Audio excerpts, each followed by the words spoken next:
প্রতি বছরের মতো এই বছর বিশ্ব পরিবেশ দিবস উপলক্ষে বৃক্ষরোপণ কর্মসূচি অনুষ্ঠিত হলো গোঘাট থানায়। বিশ্ব পরিবেশ দিবস উপলক্ষে হুগলি গ্রামীণ পুলিশের উদ্যোগে গোঘাট থানায় অনুষ্ঠিত হলো বিশেষ বৃক্ষরোপণ কর্মসূচি। এই কর্মসূচিতে অংশগ্রহণ করেন বিধায়ক প্রশান্ত দিগার, গোঘাট থানার ওসি মধুসূদন পাল সহ পুলিশ আধিকারিক ও বিশিষ্ট ব্যক্তিরা।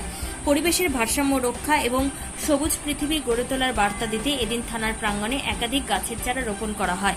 পৃথিবীতে যত গাছের সংখ্যা কমবে ততই বাড়বে অক্সিজেনের সংকট। তাই ভবিষ্যৎ প্রজন্মের জন্য সুস্থ ও নিরাপদ পরিবেশ গড়ে তুলতে বেশি করে বৃক্ষরোপণ অত্যন্ত জরুরি। তিনি আরও বলেন, শুধু একটি নির্দিষ্ট দিন নয়, প্রতিদিনই যেন বৃক্ষরোপণের দিন হয়ে ওঠে। সকলকে পরিবেশ রক্ষা এগিয়ে আসার আহ্বানও জানান তিনি। এটা খুব ভালো উদ্যোগ। আর সমগ্র পশ্চিমবঙ্গে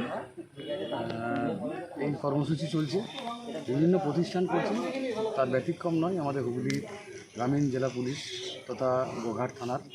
ওনারা উদ্যোগ নিয়েছেন, এই বৃক্ষরোপণ কর্মসূচিতে অংশগ্রহণ করেছেন।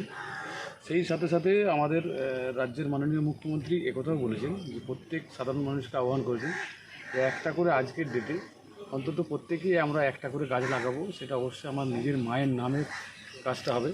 একটা শিশুকে যেমন তার মা দিনের পর দিন লালন পালন করে মানুষ করে যে স্নেহ ভালোবাসা দিয়ে, ঠিক সেই রকমই একটা আমরা চারা গাছকে মায়ের স্নেহ যেমন শিশুকে দেওয়া হয়, ঠিক সেই স্নেহ দিয়ে আমরা গাছটা আস্তে আস্তে আস্তে করে বড়ো করে তুলব এবং গাছটি যাতে পরিপূর্ণ হয়, আগামী দিনে বড় বৃক্ষের রূপে পরিণত হয় এবং পরিবেশের ভারসাম্য যাতে বজায় থাকে, সেইটা একটা বিশেষ উদ্যোগ। তো আমি গোঘাট থানার যে সমস্ত আধিকারিকরা আছেন তথা হুগলি জেলা গ্রামীণ পুলিশের সমস্ত আধিকারিককে সাধুবাদ জানাবো যে আপনারা এই উদ্যোগ নিয়েছেন। আগামী দিনে পরিবেশের ভারসাম্য রক্ষার জন্য গাছ এটা ভীষণ জরুরি, সবুজায়ন বিশেষভাবে প্রয়োজন। আমরা প্রতি বছর প্রতিদিন যেভাবে গাছ কাটি সেইভাবে কিন্তু আমরা গাছ লাগাই না।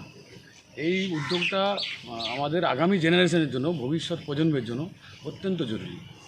প্রতিদিনই মানে পরিবেশকে রক্ষা করার জন্য বিশেষ করে আলাদা কোনো দিন হতে পারে না, তবে আমরা একটা প্রতীকী হিসেবে আজকের দিনটাকে বিশেষভাবে বেছে নিয়েছি।